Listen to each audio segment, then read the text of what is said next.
Well, good morning and welcome to the Christ Central Devotional. I'm Alistair Semple. I'm one of the people here, and we are walking through the book of Romans. We start this morning at the beginning of chapter 3, and we're taking the first 8 verses, and I just want to have those on screen in front of you so that we can read them together.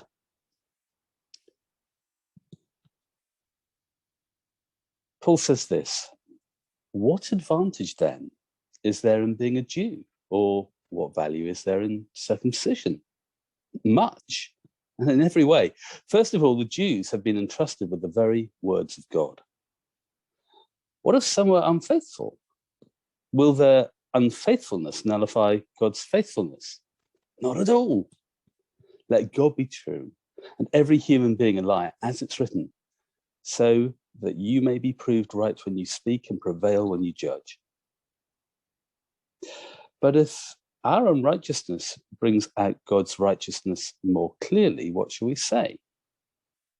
That God is unjust in bringing his wrath on us? I'm using a human argument. Certainly not. If that was so, how could God judge the world?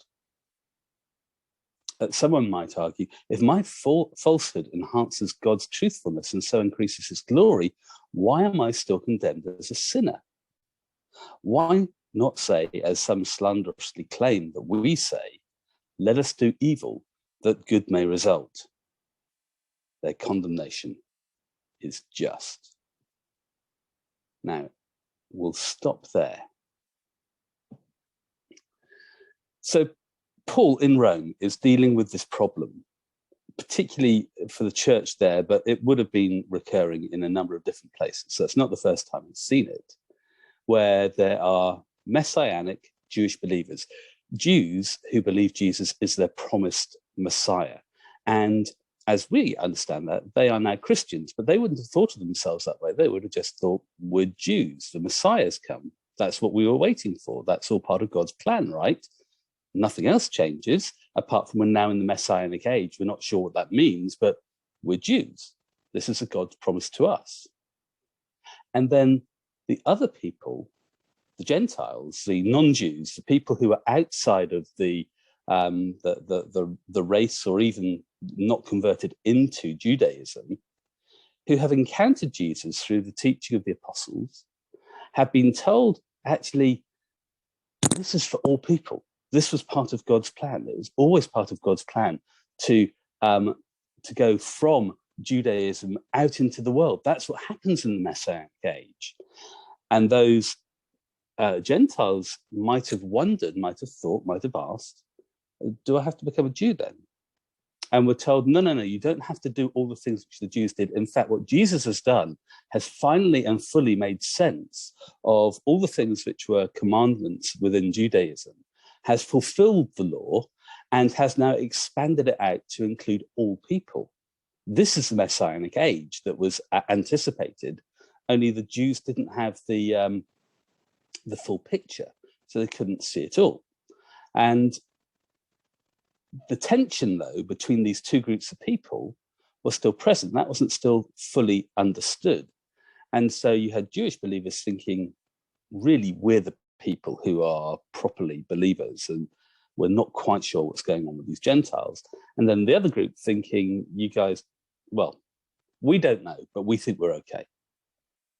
What we've been told, what we're good with. So that's the internal tension in the church. But then Paul's answer to how to deal with this internal tension is to go through and explain the gospel, explain the good news, explain how all these people fit within it, how God anticipated what he was doing, his plan was for this. And he says, okay, so there's no advantage in being a Jew then. And Paul says, no, that's not true. Actually, your heritage is of value. All the things that you brought with you, don't let go of. Don't count as rubbish. Don't give up. There's goodness and wisdom and things in your past, but they're not something that everyone needs to adopt to become a Christian. So that's one question, and then the next thing from there is is there a need for a perfect following of the law then? Now, surely at least the Gentiles have to do that. Whatever elements of the law that follow over, surely they must do what we used to do, our interpretation of the law, they must do as well. And Paul says, no, there's something fundamentally different here. Your obedience to the law was under a different sort of arrangement. You never kept it properly. You never could. It was always impossible. The Jewish sacrificial system was the thing that kind of made the sense of it, said that there was a problem, and said this was paying the price. Elsewhere, he actually says, actually, the blood of animals, it never did anything. It never ultimately changed anything. It didn't really make you good or make you right, because how could it? It's just animal blood. In the new covenant, the final understanding of what the sacrifice for sin really is comes into view. And that sacrifice for sin was the perfect life of Jesus, for his death, his resurrection on the cross. So that's a sacrifice. And that sacrifice, it turns out, was once in history for all, both before Jesus appeared on the scene and forever after, until he returns. And it's that righteous act which has made us all good, all free. So then it goes into that. So let me understand this. I don't have to be righteous. In fact, God covers my sin, and that brings him glory.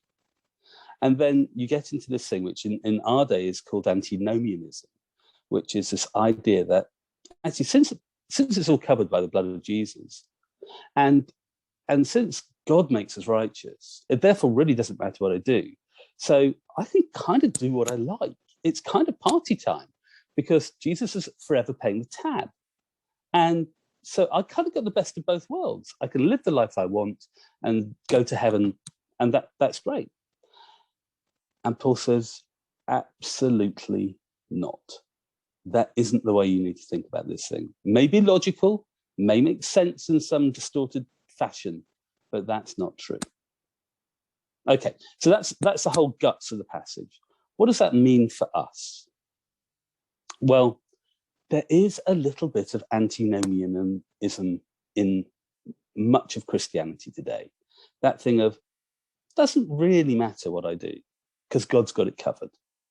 And therefore, actually, I can get away with this. My pet sin. Now, if your pet sin is hiding away a bar of chocolate somewhere that no one else in the family knows, or no one else in the flat knows, or no one else at work knows, and it just sort of whips out in those moments, and you've done it because you sort of pop the thing into your mouth, and someone comes in, you hear that, you turn around, you try to think, I don't want to be seen to be chewing here. I want this thing to melt in my mouth very quickly. I want there to be no evidence of any sort of thing that I might be seen as a mean person because I didn't share my chocolate. Say. That's in us. And that's the sort of thing where we have our little pet things. And what Paul says here this morning is, actually don't think that way. That isn't good for you. That doesn't glorify him. Actually, ultimately, then he'll go on to say elsewhere, you benefit nothing out of that. All you get is loss. So much better, simply, to be who you are, openly, as you are, to allow God to sort out the issues of righteousness, and not to imagine that you've got any special little arrangement with him which allows you to do the naughty but nice things. Because even though it is covered, yes, true, the righteousness is there from God. Actually, it doesn't glorify God, and it doesn't do you the good that you might feel it does. So in your day-to-day, when you see that chocolate and you open the drawer, just have a look around and say, anyone want a small bit of chocolate? And see how your day goes. That's us.